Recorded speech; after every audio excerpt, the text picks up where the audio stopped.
everybody, this is Joel from Life in Nica, and this is a quick video about coronavirus and Nicaragua and what things are like here at the moment. So I'll give you the quick breakdown right now, but these things are all changing, as you can imagine. So these are the rules for right now, as of mid-December. But as we go forward, the facts that I'm giving you probably will have changed. So for right now, to fly in and out of Nicaragua, the easiest way by far is with Avianca. There are also some private charters coming in. You can book those with some tour companies, and you can look those up. This is on the article that comes with this video. But in general, Avianca is the easiest one to come in. They have a regularly scheduled service, so you can just go online, book with them, and fly down. So the main thing for flying in with Avianca right now is the COVID test, right? So you have to get the PCR version of the test, and you have to take that test, like have it taken from you, 72 hours or less from the time you're scheduled to land in Nicaragua. So for example, if you're supposed to land in Nicaragua at 9 a.m. on a Thursday, you have to take the test after 9 a.m. on a Monday, right? That's the time that it's taken. Then you have to get those results, and you have to send those to the airline, to Avianca, 36 hours or more before you get on the flight, right? So in our scenario, that would be, before Tuesday at 9 p.m., you would have to send those results to Avianca. So that's where it's a little hard to make those times, right?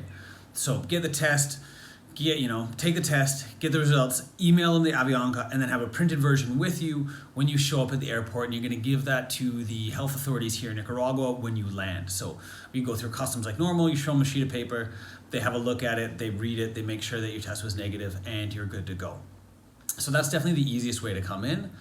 The second option is coming through Costa Rica. So you can land in Costa Rica, and they do not have a testing requirement to land there. So you could fly in, land there, and then cross the land border into Nicaragua. But the only thing is that same test requirement is required at the land border in Nicaragua.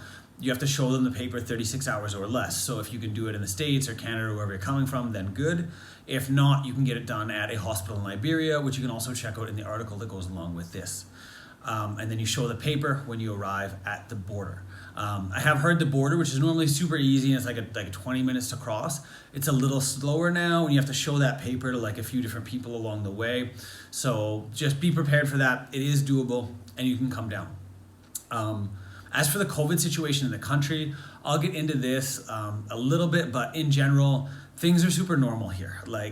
The beaches have stayed open the whole time. Almost all bars and restaurants and stuff are open, with the exception of like nightclubs or concerts. Those still aren't going, but the bigger chain stores, government offices, and like banks, you have to wear a mask to go in. Some other private stores may require them.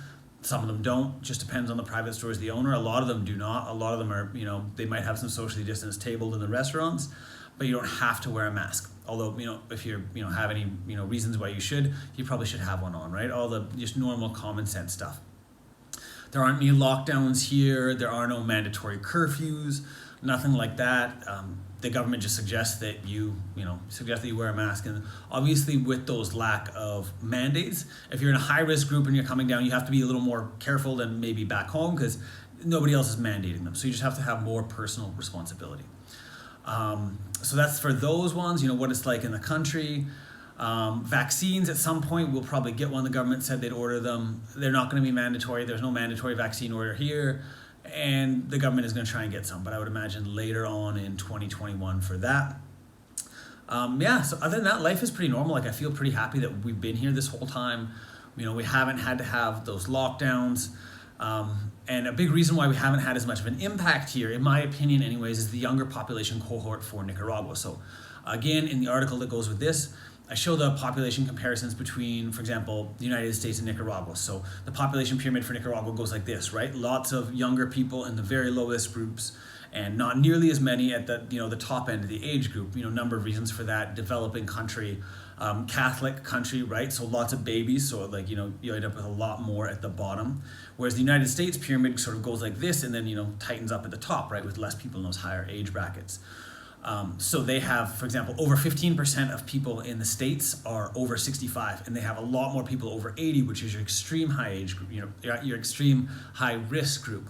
Whereas here, we don't nearly have so many, right? We have very few people in that top group, and we have a whole lot of people in that extremely low risk group. So in my opinion, that's one of the main reasons why we've seen a lot less effects here. Like for example, the ICUs in Managua are not full. They set up special COVID centers in the spring.